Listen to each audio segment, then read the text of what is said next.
Yes. Almost March. Almost March. Almost March. Yeah, you know what that means. It's all about the shooty hoops, as The shooty hoops. as some here at the station say. Shooty Let's hoops. do the basketball thing. Yeah, it's coming. It came quick. Like, oh my goodness.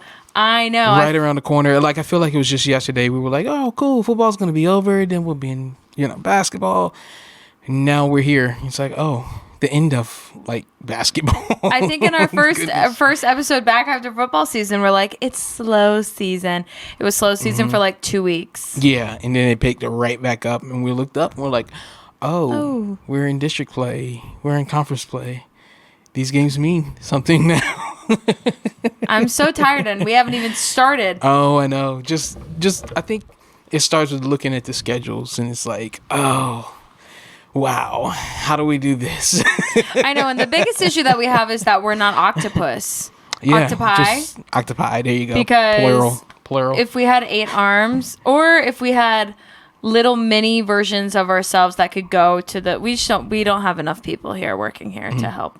Yeah, but again, it helps like after the field narrows down. So when you get past the quarterfinals, and just a PSA: if you don't see us at your game, but little Jimmy shot a crazy buzzer beater at the end, we love you. Send it to us. We love you. Send it to us. Yeah, we'll take it. Leonard at WSLS.com. E Johnson at WSLS.com. Please send it. Please send it. Yeah, like we will run it. We still love you. Just because we're not there doesn't mean we won't run it. Yeah, we know about get you. Video of it. We know about you, but if we know about you, that means you'll be there. No pressure though. That's the other thing. We also might not know about it because I did not know that Valley Christian. Oh, Roanoke Valley Christian. Yeah. So the Vaca, and then I guess now they move into. This is the part that always confuses me. So they do the VACA, and then I think after that they move into VIS. AA, I guess, within their respective divisions. So that part always confused me. So like back when football season, when North Cross made it, I was like, is this the VACA thing? They're like, no, it's just VISAA state semifinal. And this is it. And I was like, oh, you guys don't do the whole thing. Like the You're confusing me more. Yeah. What? So yeah, I think the VACA is district, basically. I thought, or I don't know. I said state championship. Oh, no. Yeah, you're right. It is state championship. Oh. See, it confuses me though. Okay, but they compete within, I think, VIS. Anyways, that's a prime example of how we can't keep up with everything. As much as we dearly, dearly try, we literally cannot. Yeah. Well, then too, it's not only that. It's we're keeping a pulse on colleges, and not only D1s, we got D3. I know. Should we tell maybe our fans how many schools we cover, just the two of us, which is because I think a lot of people, we aren't showing favoritism. Sometimes it is this is the fastest game we can get to have highlights. Yeah, for sure. Sometimes that's just more of a logistics play. Yeah. More than anything else. Like I try to be very cautious on not showing those teams that are crazy close to us. Like I try to spread it out. Right. Because I'm like, all right, if some people get tired of just hearing about those same schools, then I'm going to probably get tired of hearing about them. Well, that's the thing. Not that we've had any complaints. I haven't heard any complaints yet. No, I haven't. Well, I haven't heard any complaints about the coverage. I've certainly heard complaints about my volume level. Listen. And that I'm unprofessional and annoying. That was just uncalled for. So, anyways, I really got piled on last weekend, but yeah, don't pay attention. I think people don't understand. So we cover 60 high schools. Yeah, 60 plus. Across 15 counties. Yeah, I don't even remember the number of counties. But when I try to explain to people our coverage area, it's 2 hours every direction. Mm-hmm. Within 2 hours from Roanoke, if there's a high school there or college, we're covering it. Yeah. We have 4 Division I colleges. Mm-hmm. That's including UVA. Yes, you include UVA. Tech, Liberty, VMI, Virginia. Mm-hmm. We have 4 Division III. Yes. 6 Division III. Actually, yeah. Wait, is it 6 now? Got Roanoke. Averett, Roanoke, Ferrum. Yep. Washington and Lee. Mm-hmm. Randolph, Lynchburg. Yeah, and it's 7. Oh my gosh. Okay, so. But technically, take it back, 6, because Ferrum is soon to be D2. Mm-hmm. So there you Great. go. So then we'll have a D2 college. But then you can bump it back up to that because you got Hollins. I forgot Hollins. Yeah. So 7D3s, 1D2. Yep. Couple D1s. What am I missing? And then that's not to mention Rail Yard Dogs, Salem Red Sox, all the minor semi-professional leagues we have. And then Commanders. I mean, if we want to extend the branch to... Sure, you got to keep a pulse on that. Yeah, we have to run Commanders every Sunday. Yeah, So come on. So yeah, we have a lot going on, and it's hard to keep up. We have 5 classes in our area. 5. So when it comes to regions and states... We're represented in almost every class. There's 6 total classes in Virginia.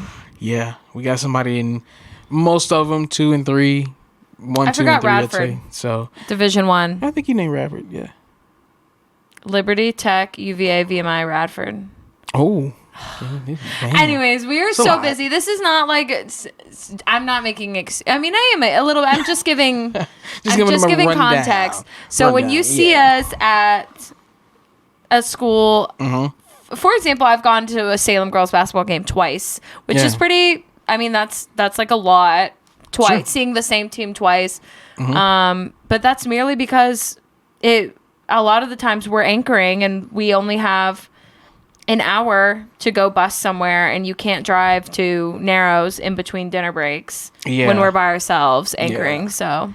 Yeah, it's tough because a lot of times those teams they're deserving of the coverage too. Like they're I know just that's like good. What is so annoying about only having 2 people in this department is those schools that like we really love and love going out there, that we like that year that George Wythe made that run in the state championship. Yeah. If it was just me and you, we would not have gotten out to G-Dub. I mean, I was there probably every week for like 3 or 4 weeks. Yeah. Yeah. I remember that. We just can't. And then we add this trophy to... Yeah, it's a lot. Oh my goodness. No, there's no need to cry. But you're right. It's a lot. And now GW is doing good in basketball. So I know, and that's what's annoying because it's like, okay, with what time do we go out there? Like with what time? Like by going an hour and 45 minutes away, that's sacrificing what could be 4 games realistically that you and I could go get to. Like it's really hard to balance it all. I do not we try our best. Yeah. Hopefully the podcast fills the gaps a little bit because we can talk about these things. Right. And talk about how teams are going or teams are doing, but yeah, it is really hard. And Saturday is going to be hard with we got everything. We have everything. Yeah, because now plays. It's the crossover time. So we have softball and baseball. Hockey's about to be in the postseason. Yeah. It's all happening. Championship wrestling. The ACC tournament starts next week. ODAC tournament is this week. Yes.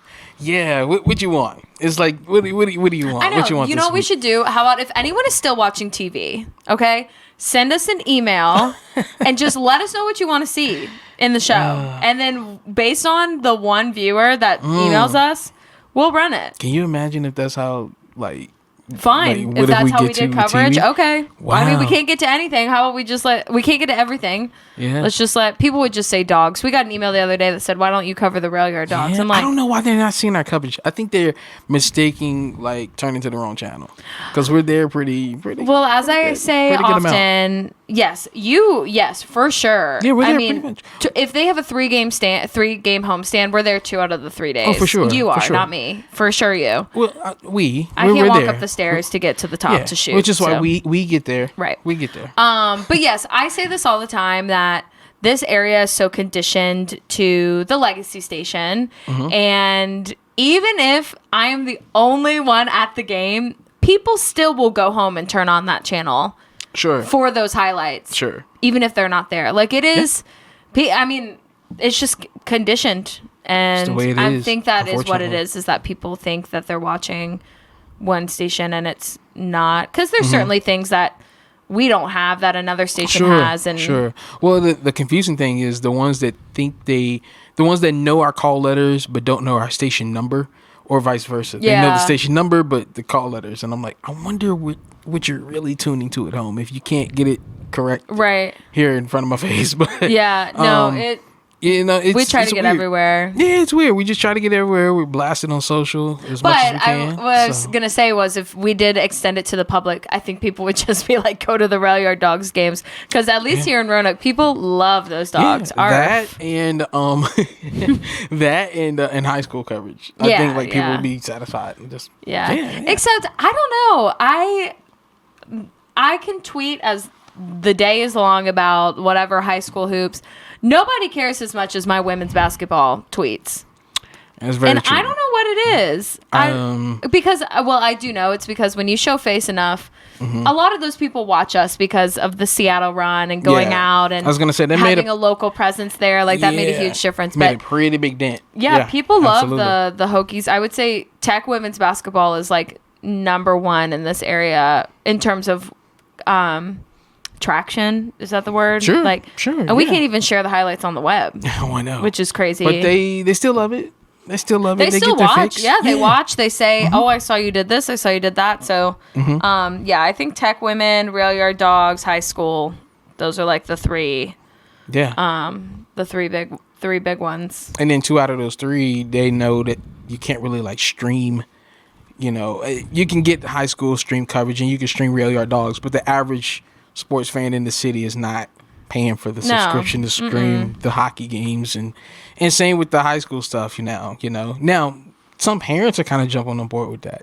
Well, it's funny you say that because I was looking for the Roanoke Valley Christian. I was just looking for a picture so I could run it. And there was on their Facebook page, like they were filming it. Like they had a phone up there and they did the whole broadcast on Facebook. Wow. Yeah. Same for I want to say it was Roanoke Catholic girls when they went to the state championship last year. They were like, you can watch it on Facebook. I'm like, man, this is pretty, I remember because we were sitting there watching it.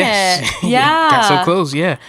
So some are, catching on, but a lot of times the interest comes in those sports where you can't get it anywhere else except us. So right. Well, and that helps. And I know, I feel like this is like my local TV therapy session, but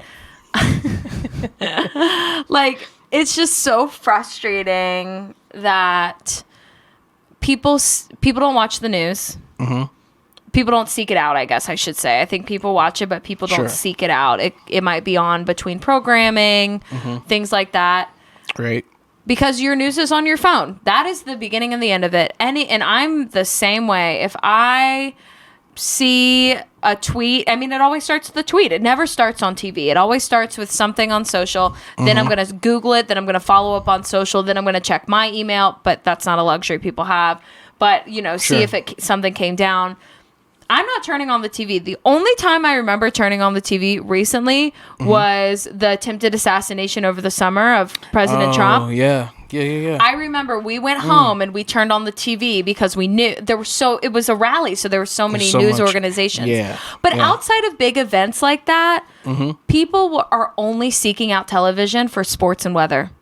Yeah. For sports and weather. Yeah. Why else? Like, if that's the goal of getting people to watch, like, if we want to increase viewership and viewership is not increasing. Yeah. Why are we eliminating resources for the part of the show that people will actually turn on the TV for? Does that make sense? That makes a lot of sense. Because I mean, I'm right there with you. I mean, parents who have kids playing sports are like me. They're at the game. They're on their phone. Okay. Oh, this happened. This happened. Oh, there was this. This happened in Roanoke. Oh, this is closing down. Go home, 11 o'clock. Let's turn on sports and see if Jimmy's 3-pointer made the highlights. Yeah, I agree. Or let's turn on and see how much snow we're going to get tonight. Yeah. It's just sometimes mind-blowing. Jimmy makes it, and then sometimes Jimmy gets cut off. It's just crazy to me. Like, it's just sad. Like, TV is just very different now, but like, of all things, people are tuning in for sports and weather. Which is why we're among the best. So I know. Bada boom, bada bing. Oh yeah. Do you want to tell them? Slight flex. Tell them. No, you tell them. You tell them. No. So we are grateful and appreciative to be a finalist for the best sports operation of the Virginias for last year. So Yay! Congratulations to you. Congratulations to you. No, it was all you. No, it was all you. Goodness, no, I cheated. No. I was out for How did you cheat? Couple of months. I was out was out. First of all, you were not out a couple months. You were out like 3 weeks. No. And if you remember, I didn't come back until the end of January for my leg. So we were out the same amount of time. I forgot about that. Yeah, that's right. Yeah, I started late. Yeah, that's right. Wow. So really, we put in equal amount of time and effort. Yeah, but we made it work. So we definitely made it work. I mean, of all years that we have entered the AP Awards, and for this year to be the year that we're a finalist, which we've been finalists many times in the past. The quick blip. So every year that I've been here, except for one, we've been a finalist. Maybe two. No, I think just one. You started in 2019. Yeah. The 3 years prior, before I got here, they won every year. Y'all won. every single year. So I'm like, award-winning sports team, here I come on board. Second place. Didn't even make a final. Now we're nominated again. And yeah, I mean, I'm not saying it's because of me, but this year we're going up against, which this is actually kind of nice. We're going up against my friend Nolan. Well, our friend, but Nolan and I went to college together, who brought sports back to WRIC, which is a legacy station in Richmond. Yeah. They got rid of sports. The news director worked with Nolan in Greenville, North Carolina. Wow. So when the news director got to Richmond, hired Nolan in about June or July to help bring sports back. And I mean, he's done a great job. He's turned it around. He really has. Like, he is. I mean, we complained about just being two people, like being one and having to cover such a great sports market like Richmond. So I'm excited. Either way, like, that's the thing. Like, it would be great to win, but it would be so fun to see Nolan win as well. Oh, for sure. I wish they could just like give us a tie, give us both a plaque. I mean, we'll at the least we'll get a certificate if we're another second place certificate to put up with all the other second places that we've gotten since I've gotten here. Yeah, but again, like I said, regardless of what happens when we find out, it's a win in my book already for us. To even be recognized, I mean, this area is so rich in sports. Not only are we competing against the stations in our market, but the stations in all of Virginia and West Virginia. So I think to be a finalist, again, it's in what was a weird year. I think in a sense, transitioning for us two to just us two in the department, and me out for baby. You came back with a better leg, but you were out with the leg, right? So well, and even then I couldn't lift the camera for 6 weeks after that. It has been definitely a crazy year. When we saw the award they sent it out, we were like, wow, really? What? It's like us. But we did do good work. I mean, the tape that you put together, I mean, we had a lot. We did a lot. And we did a lot. I think that's the other thing people don't realize. Not even just the public, but you anchor 5 days a week. I anchor 2 days a week, but we're by ourselves 4 days of that week. So like Eric's alone 2 of his anchor days. I'm alone 2 of my anchor days. So a lot of the content that we have to do, we have to showcase it from the set, which I have really felt like tried to grow in that area, because it is not fun. Like, when you're out at a big event, you want to be the anchor tossing to the person out in the big event. But a lot of the times we had to come back and be the reporter and the anchor and the editor and the interviewer. Yeah. And then sometimes we had to anchor it from the field. Yeah. We did a lot of live anchoring this year. I think a ton more. And it's always ironic, because I remember you talk with, with bosses and folks that are in place. So like 2 years ago, they were like, so what's a goal of yours to work on? And sometimes you hit a lull, right? You've been doing things for so long, you're like, I don't even know what's next. I just like doing what I do. Yeah. But for me, it was always like, oh, can I get better at live anchoring? And it started off as not getting better at it, but can I even do it? Because it was very rare when we had, 3-person. Yeah. It was like, someone was always here. Yeah, you don't have to do that. And then it came to a point where it's like, all right, I got to do it.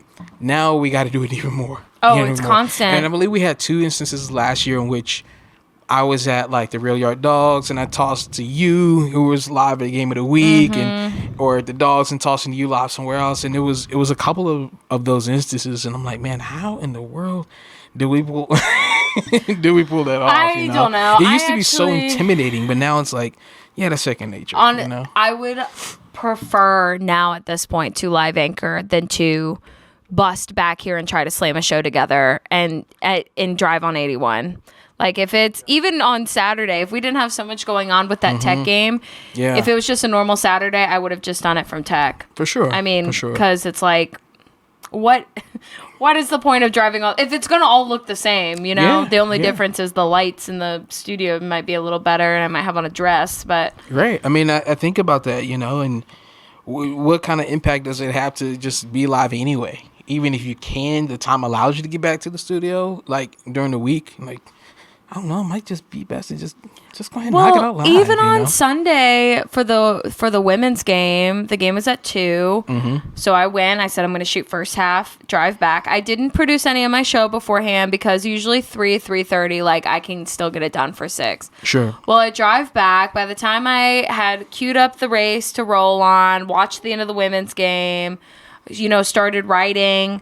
My logos weren't loading, like in the graphics system. Like, it's just little things like that. So then now I'm going to engineering, asking for their help. Then the keyboard died. I couldn't log back into the computer. Like, oh my goodness. It's just things like that it's like, man, I wish I had just stayed at tech and just went live from here. Yeah. Because that was a big chunk of my show. Yeah. Yeah. And a lot of times they kind of give reason to be live at times. Like, believe it was just a few weeks ago when the first Commonwealth Clash, I believe that was the first, maybe in the second, they did in Blacksburg. No, I think it was the first when they were in Blacksburg. But the women, and it was a Thursday, and I'm like, there's tip at 6. Usually if they tip at 7, it's like, okay, I can be, you know, do the studio thing, anchor, we'll leave and get part of the first half, part of the second half. But tipping off at 6 is like, leaving at 6:30, taking a while to get to Blacksburg. I'll just go live from up there. And honestly, my thought was, maybe I just tape something. That way I don't miss any of the game. Yeah. But, you know, folks wanted to see live sports still happen, you know, during the 6 o'clock. So I'm like, all right, I'll go outside Castle and knock it out. And which, for the record, I would never do because when you have the light on, you can't see anyone who's behind you. But what was nice is I went closer to the building, though. So it was like a lamppost. It was pretty lit, you know, right around Castle. So, and, you know, luckily the foot traffic wasn't too heavy. So never forget when at the Final Four in Dallas where I had a photog. I'm sorry. The photog was filming something else and a guy came up from behind me and stuck his hand in front of my face. I thought he flipped the bird and I smacked his hand. I was on air. I did not know they had taken my shot and I smacked his hand and I went. Oh, that was pretty epic. Yeah, that was epic. Well, so I have a little bit of PTSD. People love messing with, when they see a camera, they just love to mess with you. They still go a little crazy, which is weird. But that was at the NCAA tournament. So it made sense, more foot traffic, you know, a lot more people. But we do have local teams that are still working towards getting towards the NCAA tournament. Speaking of NCAA tournament, Liberty men, they are, I want to say 22 and 5. Let me double check before. They became the 3rd team in the Commonwealth, did you know, to reach 20 wins this year? Yes. So I saw an article, I think, was it News in Advance that did it? I think David Teal did it. Possibly. I know. Basically that mid-major teams in Virginia are going to be... They're going to be what's going to carry us through March Madness. It's absolutely, unfortunately, not going to be Virginia Tech or Virginia. I mean, there's obviously you can win out the ACC tournament and go. As both of them crazier things have happened. Yeah, my goodness. But yeah, in terms of pretty much guaranteed, if these mid majors win their conference, they go to the tournament. Yeah, no matter what, and they're all in different conferences. Yeah. Liberty's 22 and 5, and they played Jacksonville. Well, they will have already played when this drops, but. Yes, we have head coach Ritchie McKay on briefly, but still the fact that he made time for us we appreciate it. Is awesome. And we got to pick his brain a little bit about, because we had Bill Pope for high school boys basketball, but we have not had a men's college basketball coach on. No, we haven't. So I didn't even think about that. Yeah, well, no, we haven't. I made the joke, like, I think it was just a few weeks ago. I'm like, he probably forgot about me, like Richie. Because I haven't. I do think that too, because it's been so long. And usually when I go to Liberty, I'm like popping in for a second and then going to a high school after. Like, I haven't had a press conference with him. Yeah. Gosh, maybe since COVID. Yeah, my last one I think was on Teams. Because Liberty was the only team that let us come up during the pandemic, or well, I guess not even because everything, but like in 2021. 2021, yeah. And you know, of course, Richie remembered us then, but yeah, I'm like, yeah, he probably doesn't remember. He probably thinks I'm in another market or something. I mean, I'm sure he watches, but even out in Lynchburg, everybody watches 13. Everyone watches Dave because it's it's if you want Lynchburg content, that's what Dave's gonna get you. But yeah, absolutely. no, Richie's awesome. We don't need to prelude it. Introduce it. No. Whatever. Here is Liberty men's head basketball coach Ritchie McKay.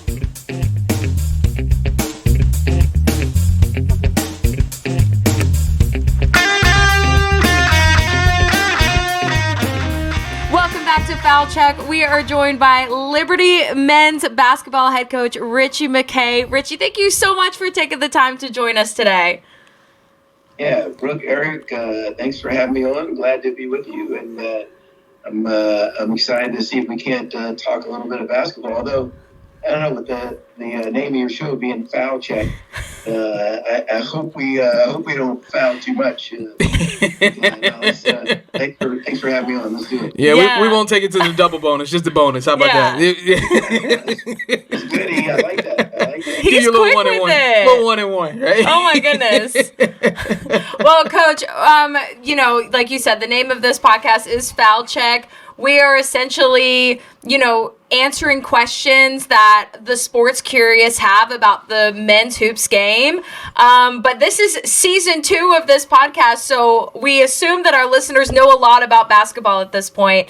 Let's talk about the moment that mid-major basketball is having right now. These teams are being recognized more than ever, especially in our state of Virginia. Considering NIL, transfer portal, all this mess that people think that these Power 5 schools and conferences are going to do the best, how come you think mid-major is having their moment and is on the rise in basketball right now? Yeah, great question. I do think the high major schools have a competitive advantage.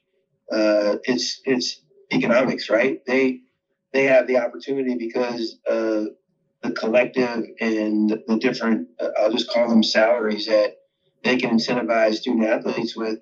And typically that demographic, 18 to, I used to say 22, but now it's 18 to 25, 26, right? Some of those young people, it's the most money that they'll be able to make in maybe a lifetime for some. So they've really been incentivized, they being the student athlete, to stay in college a little bit longer, as opposed to going to chase a professional dream overseas or even the G League. And because of that, you see more talent, older, more experienced players at the high major level, but it's also trickled down to the mid-major and even the low major. I just think with the house settlement pending and obviously this era of NIL, like you alluded to, and transfer portal, is kind of our lot. But we as the mid-major, quote unquote, we get to benefit from it too. And I just think you get a choice when you're coaching, when you're in the chairs that we're in, whether head coach or assistant coach.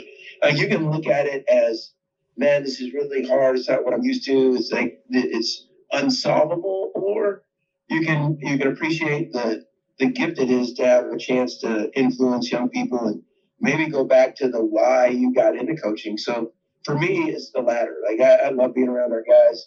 Liberty's a special place. The kind of student athlete that we've been able to attract here has been incredible. And the fact that we get to invest in them on the daily, honestly, guys, I'm not just saying this. I learned from them. It's an inspiration to be around the men of character that we are. So I'm always happy in answering your question. The long-winded version, I'm always happy when I see mid-major programs having great success. VCU, Utah State, UC San Diego, Drake.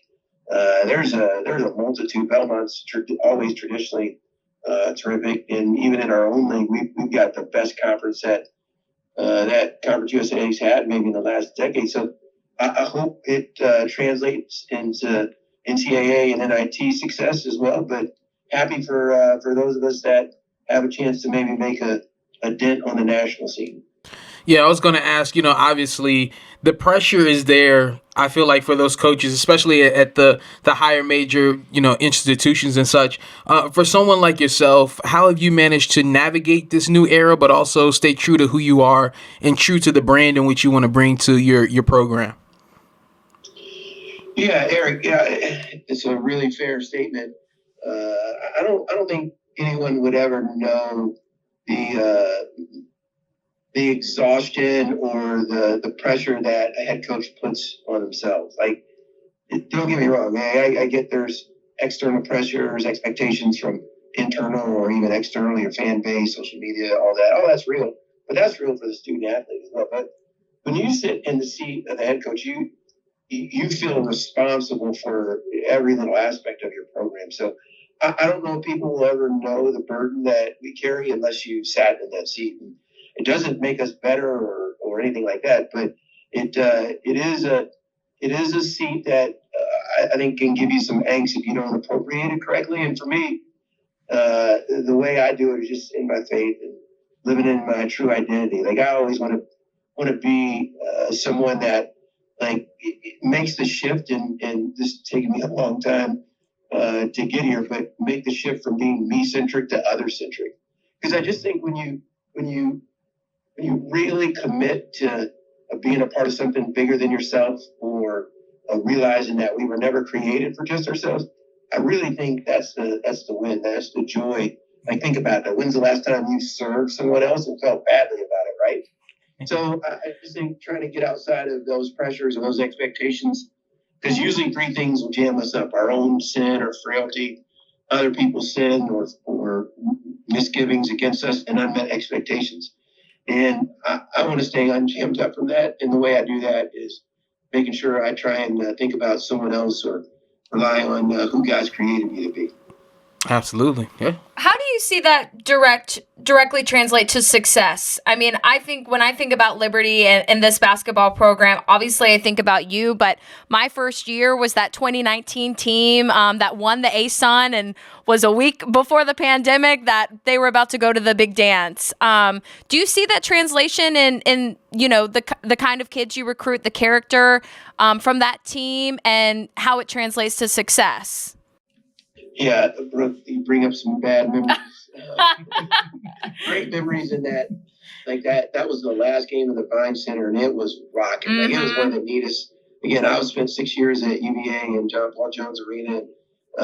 Was fortunate to be in the arena with a bunch of sellouts and winning ACC championships, and it was phenomenal. With that night that you referenced, or that afternoon, it could compare a little bit to that, because Flames Nation was out in full force, and then 72 hours to sit in front of your team in the locker room and tell them, like, the season's been canceled, we're not going to the NCAA tournament even though we qualified. It was most difficult for those seniors who, as you mentioned, they labored so hard to get there. And we had an experienced team. We had been there. We won a game the year previous, and like, once you've been there and done that, like, you're a little more prepared the next time. But we'll never know the fullness of that, just because of obviously something that was much more important in putting other people's health and safety in front of ours. It was obviously what was decided. We subscribe to it. But I do think, Brooke, you make a great point. I do think that group and the group years before it helped lay a foundation that we have a group of individuals that maybe they bought into something that they couldn't see, and because of their sacrifice for individual success or accolades, it really helped build a program. It's not unlike what Coach Bennett did at Virginia, and I had a chance to witness it. Like, we constantly tried to, especially after the first year and knowing what we got into, we erred on the side of character over talent. And when guys ended up staying and developing and being selfless and representing the university and its mission appropriately, all of a sudden we started to have a unity that was unique. And Patrick Lencioni, in his book, The 5 Dysfunctions of a Team, says it's teamwork that remains the ultimate competitive advantage, both because it's so elusive and so rare. And that's something that we've signed a subscription to. Like, we want to get great teammates. And I'll leave you with another quote from Brad Stevens: "You're either a great teammate and fully invested, or you're not." And so that's kind of like our only team rule. Like, hey, just be a great teammate and fully invested. I like quotes, so I know. I'm gonna save those. So we appreciate that. One thing I don't know if the listeners quite appreciate is the fact that how you've been able to keep things consistent with this program, having gone through what I've witnessed now 3 different conferences, just in my short time in being on this side of things in the area. Go from Big South. Those classic, battles with Radford, crazy games down there at Denman and their Divines. They go to the A-Sun, and now to have success in Conference USA. How have you kind of wrapped your mind around that? Like, man, we've managed some level of consistency across 3 very good conferences throughout your time there thus far. Yeah, EJ, thank you, man. That appreciate it. I think, and you and Brooke know this, like, anytime you have success as an individual, it's usually the direct result of others. And we've had some amazing people walk through our doors, not just as student athletes, players who have gone on to professional careers and all that, but also assistant coaches, support staff, and managers.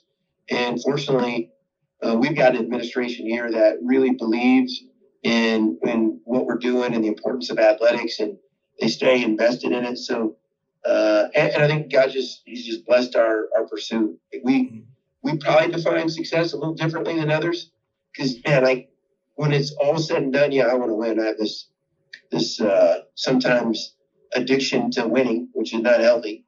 But I want to make sure there's a balance in that. And I think success is reflected in 2 things. One, subscribing to the saying, family isn't just represented in your blood relative, but family is anyone that loves you unconditionally.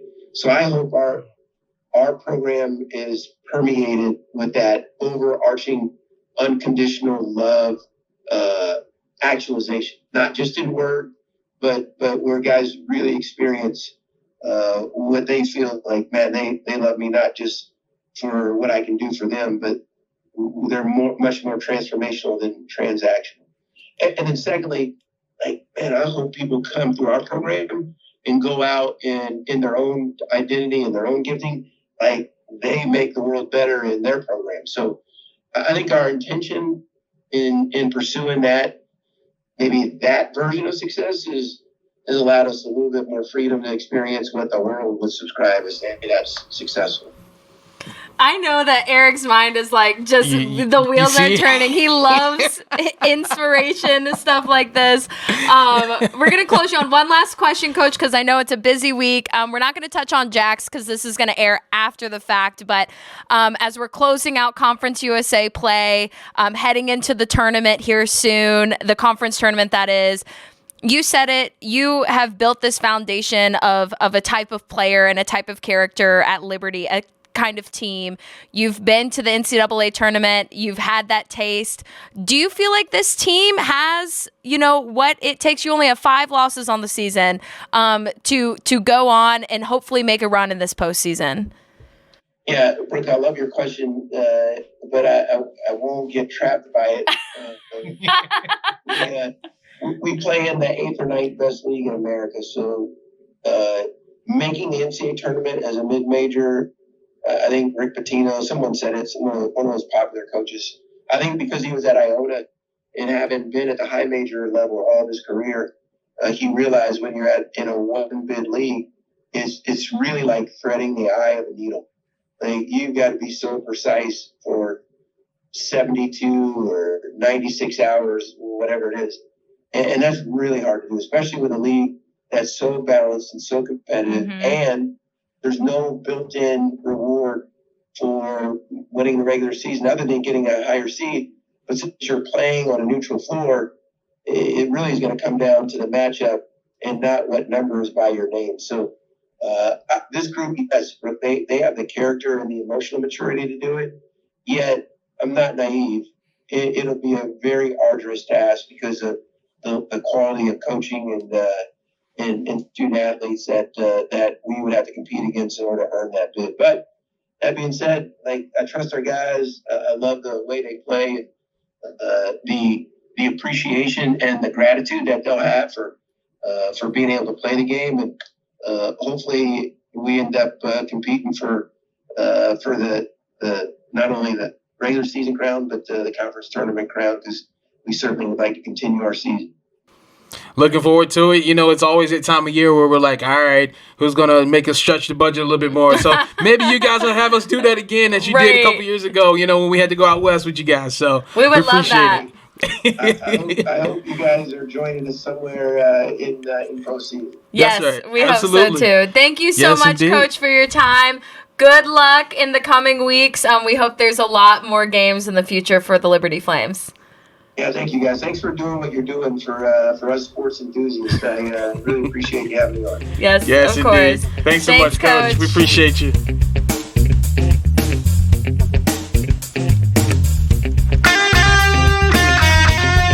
So there it was, the man, the myth, the legend, Ritchie McKay. I know. Such a delight. You saw my sponge. I guess senses coming in. I'm like, I gotta be a sponge. Take in the information, take in the quotes, take it all in, take it in. He's always been like that, though. I remember one of the. I mean, he's so nice. But one of the first press conferences I went up there and did, he talked about EQ, which was like emotional. Oh my gosh, Coach, I'm so sorry. Emotional. Quote. I don't know. It was like IQ, but he was talking about EQ. Basically, like the emotional intelligence, like of his team, and that like that's how they measure, good and bad instead of like using, another metric like points or something. It was like that makes sense. I'm concerned about the EQ of my kids, and I was like, wow, EQ, that's so smart. But yeah, he's always been like that. Just very. Like it's clear why kids want to come and play for him because he's trying to turn them into better people instead of. Yes. I mean, while you're also becoming a better basketball player, but that is the priority. Which is why it makes sense why he and Tony Bennett are like kind of 1-on-1 in terms of like that same mindset, character over talent. It's like, what? This makes sense. Well, when he said that, when he's like, we knew what we were getting into in that first year, and we made a decision that we wanted to bring in high character guys. Yeah. And I mean, the talent will come. Talent will come. With practice and, that the superficial part of the sport will come. Yeah. But which a lot of people overlook now. They just give me the talent. Yeah. Yeah. No, that was a great conversation. And obviously, like I told him before we started recording that I feel like our listeners at this point, but men's college basketball is like next to college football in terms of like popularity, and I feel like a lot of our listeners know the rules of men's college hoops, or at least hoops in general. Yeah. So it was nice to kind of break away from that a little bit. Yeah, and hear the insider's mind, especially from a coach of a mid-major. Like a lot of times, as I mentioned, there's so much pressure for these bigger institutions. Pressure for them too. Like you can't sit back and say, "Oh, there's no pressure." But like you said, no, there's pressure to be that one team that comes out of this thing. I know to get that one bid. I think people don't realize that when he said we are the 8th or 9th most competitive conference. You got to think how many teams out of those top 5 are going to the tournament who are one and dones in their conference tournament. Right. You lose day 1, you're out, but we're still going to go to the tournament because we're in the SEC or we're in the ACC. It's guaranteed. Yeah. Which the parity, that's why I loved that year that they made that run in 2018, and it was Liberty and it was Tech and UVA, and you guys were busy and I was still in Montana. I think I was interviewing for the job, but it was like every 3 weeks because you guys were gone so much. But that was it was cool to see Liberty get that win, and then a couple years ago seeing JMU make it to the Sweet 16, like seeing those mid-major teams win and like add a little parity to March Madness. That's what it's all about. Yeah, something a little different. Shake it up a little bit. My stay in Orlando was a little quicker than expected last year. You're talking about the UVA? Yeah. When they lost to Furman? Yeah, the Paladins. From the SoCon. The mighty SoCon. That's crazy. Never say never. If you've learned anything in life, never say never. I know, but that's the thing. It's like, okay, they have 5 losses, and I was pretty sure I was correct when I said that. I think they're 22-5. Yeah, I think that's right. I was trying to pull it up. Just 22-5. And they don't play an easy non-conference at all. Every year they play a difficult non-conference. So it's like, where do they rank on strength of schedule? I don't know. I would like to think they're in the top 64, but then when you think of the strength of schedule in the SEC where there's like 8 teams in the top 25, I don't know.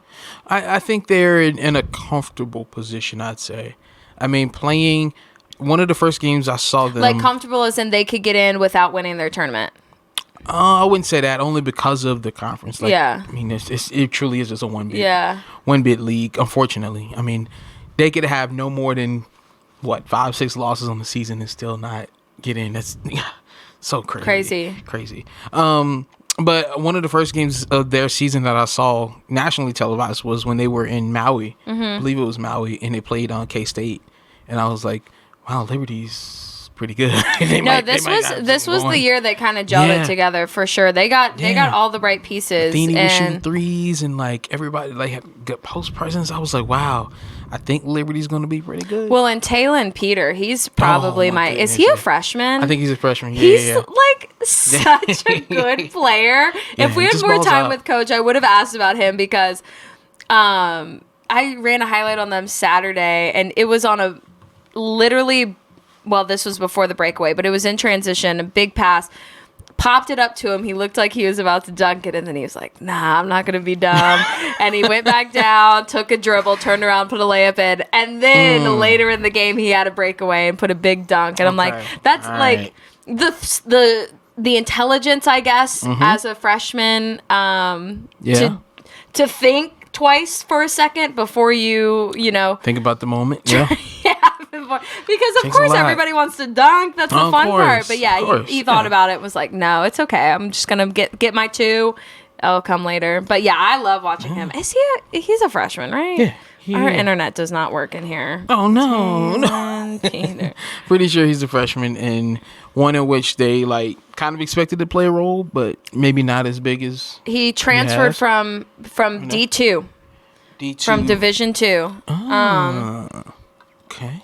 Let me see. Sorry, I just took Liberty. a big... Sometimes I forget that we're recording. I take a big old drink of my... Oh, he's a redshirt senior. Oh, no.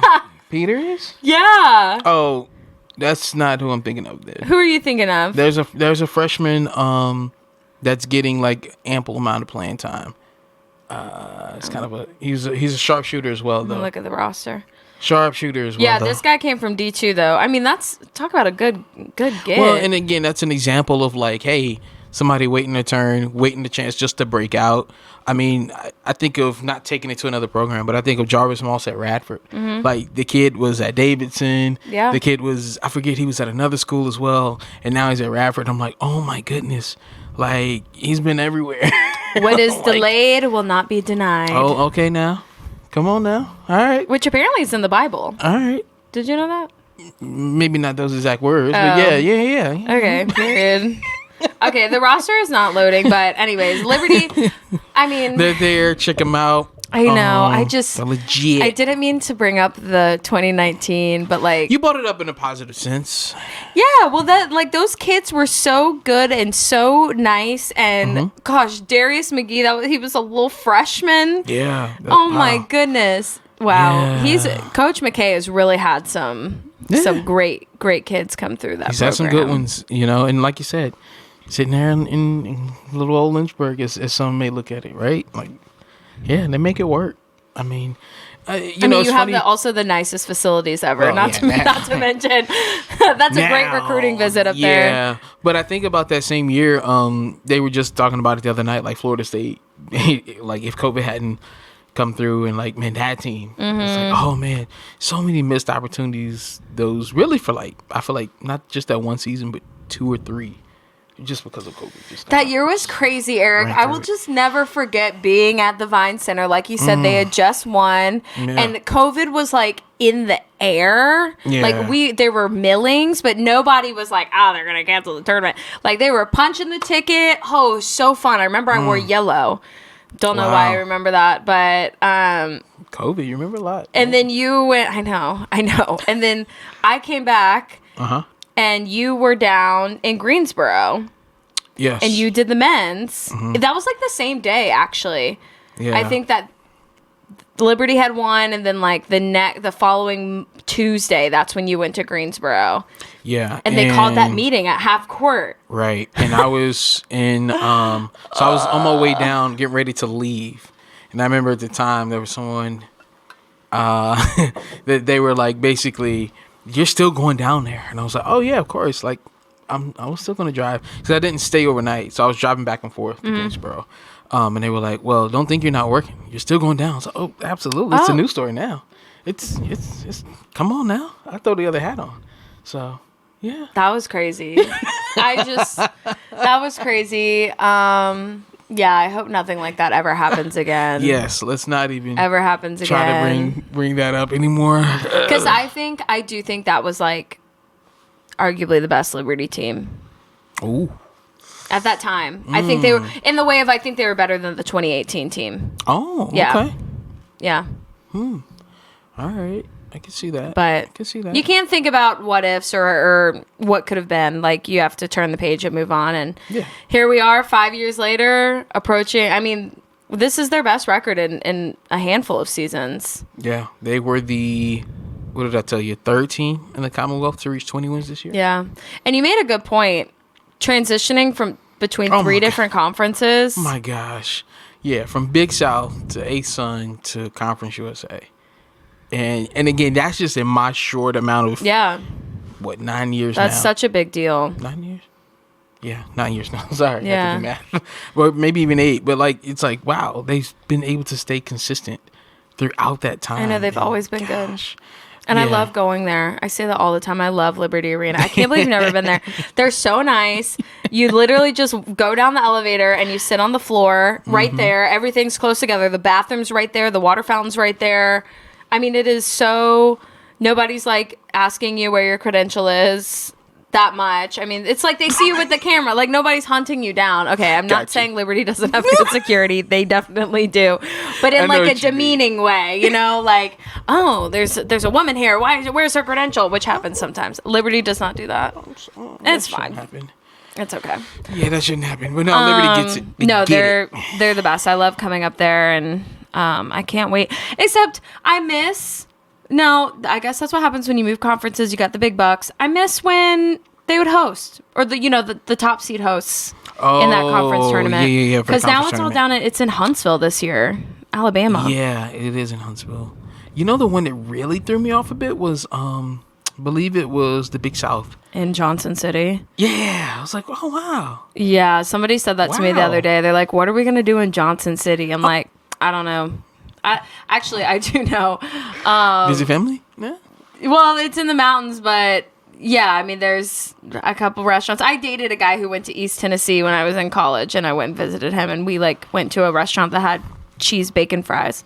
Nice. It's like the only thing I really remember. And we went on a hike, so there's mountains. Next time on Foul Check. So yeah, that's what you can do in Johnson City, I guess. I don't really know what else. But yeah, no, I liked it in High Point, and that's what I was telling that person is when it was in High Point last year, it went in line with the ACC tournament. So I went over there on that last day to get the women. I remember that. Yep. Radford women who were in the championship game. So that's the part that confuses me. Is it's not in the city in which they have an institution. That's right. That's the confusing part.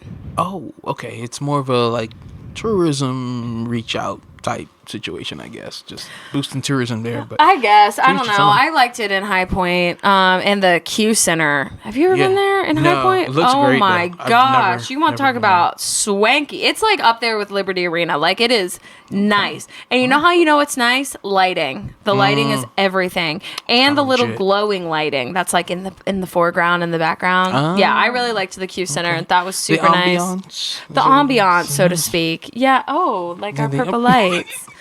Yeah, I can't believe it's all coming, because in 2 weeks when we have our next episode, if we do haven't, I don't know how we're going to possibly us two get together to record another episode. Maybe we'll do a car episode. On the road again? We will be almost done with the men's tournament approaching. Yeah. Oh my gosh, we'll be heading into high schools. Yeah, and that same week of high schools will be ACC ACC men tournament in the Queen City, Yeah, I don't know what we are gonna have to do something in the car With EJ. Like I'm driving to Richmond and you're driving to Charlotte. Yeah, or a little Zoom action. Yeah, we'll figure it out. Teams. This is one of our last times together. Whoop whoop. Oh no. No, whoop whoop. I was going for like the like the half. aliens touching the glass. Like this is our last time together. Yeah, Oh. exactly. Okay. Anyways, usually when it starts getting weird, we got to turn this thing off. So, my bad. You know what I'm talking about when she's in The Arrival. Isn't that the one where she's up against the glass and she's like, and The Arrival weren't real aliens. They were like, well, they were, but they looked like the Northern Lights. Like they were light aliens. Oh. And she went up against the glass because she was the only one who could talk to them. Oh. Have you ever seen The Arrival? No. Oh, well, there you go. You're talking to the not movie. You don't like aliens or space, or you just don't like movies? I don't like space, but This is a great movie. I saw a random Passengers movie, The Passengers, a couple years ago. That sounds When right. my wife went to the movies to see that. It was kind of weird. We kind of laughed at it the whole Oh. time. So it had some weird. I feel like I saw that one too. yeah, I so love funny. space, but The Arrival's good. It's kind of scary though because the alien language is like eerie. Oh. But the astronaut's a teacher, so she can understand the aliens trying to get down to the bottom of what they want. But yeah, So she it goes makes up against the sense glass. to go against the glass, and they can communicate. That's right. Now it's all here. So Now, it makes sense. why we just did that? No idea. It just felt right. Yeah, I just That's all right. I went for the high five, but It's to cool. each own. It's cool. All right. Well, coming up in 2 weeks, we will probably be sitting down with a high school coach. On the road I again. imagine previewing the state tournament, Yeah. talking high school hoops, or we might throw a wrench and get another sport. We don't know. I mean, at that point, no, Selection Sunday's following Sunday. Yeah, we have no idea. As always, at the end of these episodes. But Just stay special tuned. thanks Stay to tuned. Liberty head coach Ritchie McKay for coming on. And yeah, make sure catch Liberty in the Conference USA tournament here in a couple weeks. Yes. We'll see you next time. Bye.